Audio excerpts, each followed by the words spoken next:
now and forever. Amen.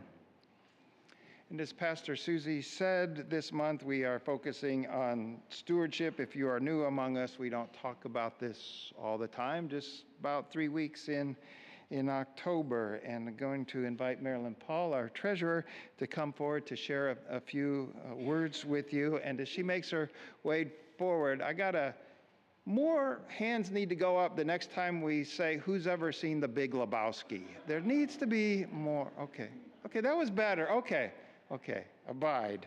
And we're going to follow up on this sermon in our pub theology and talk about the metaphor of wine in the Bible and how that metaphor might enrich our spiritual journeys. So, Marilyn.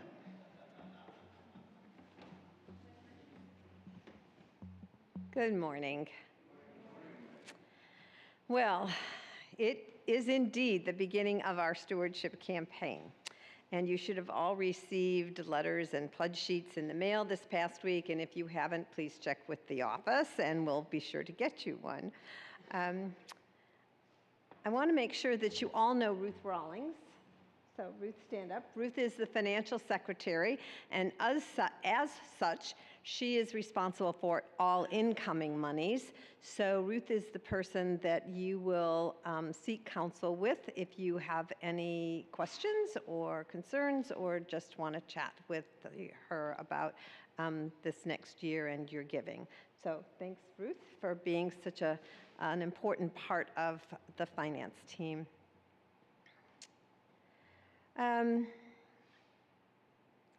Clearly, as treasurer, I know how much it takes to keep this place running and the doors open.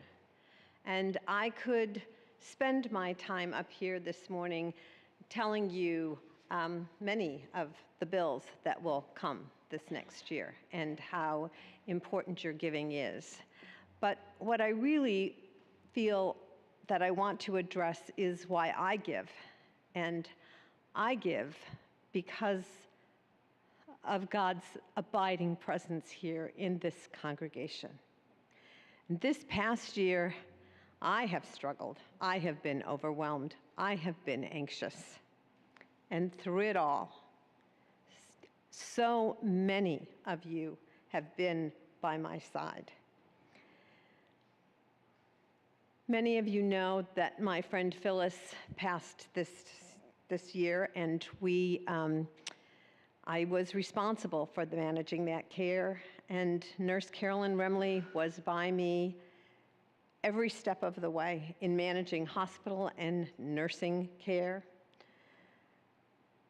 Shelley was there, Nicole was there.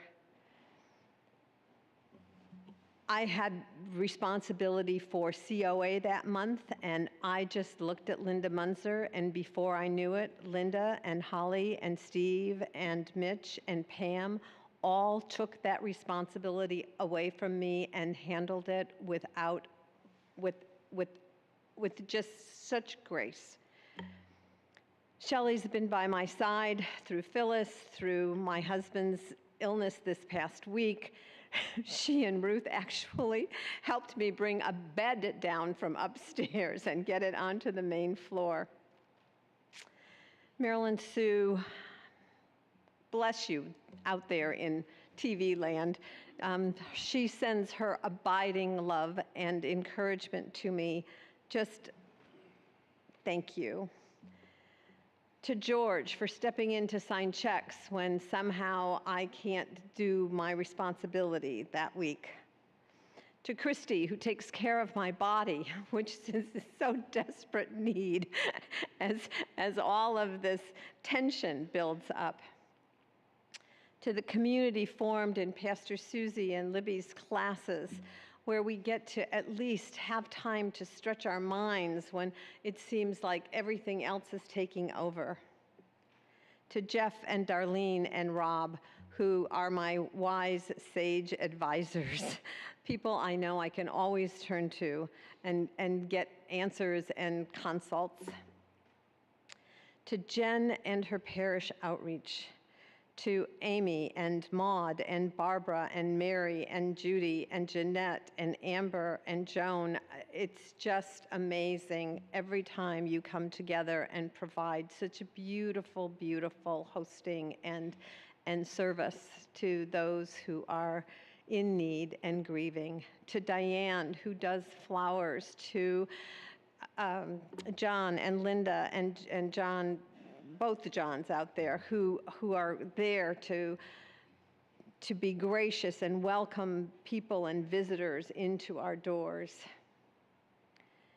To Dave and Susie, to my pastors who are always there to just be the rock that I can depend on to just give and tell my deepest needs and yearnings.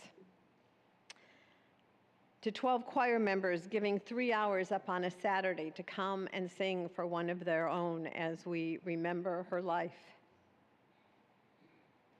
And to this wonderful choir, which provides me a sacred space every Thursday and Sunday to at least sing to my soul. Thank you. And to John Satariano, who in the middle of Ralph's asks me to sing for him, as I do on Sunday mornings, which just lifted my day. This church, this space, is filled with so many more of you who have touched my life this year. I just want to say thank you to all of you. And I want you to know that God's love is just so present here. And that's why it's important to keep the doors open, because at some point, each and every one of us benefits from the love and the care of another. Thank you.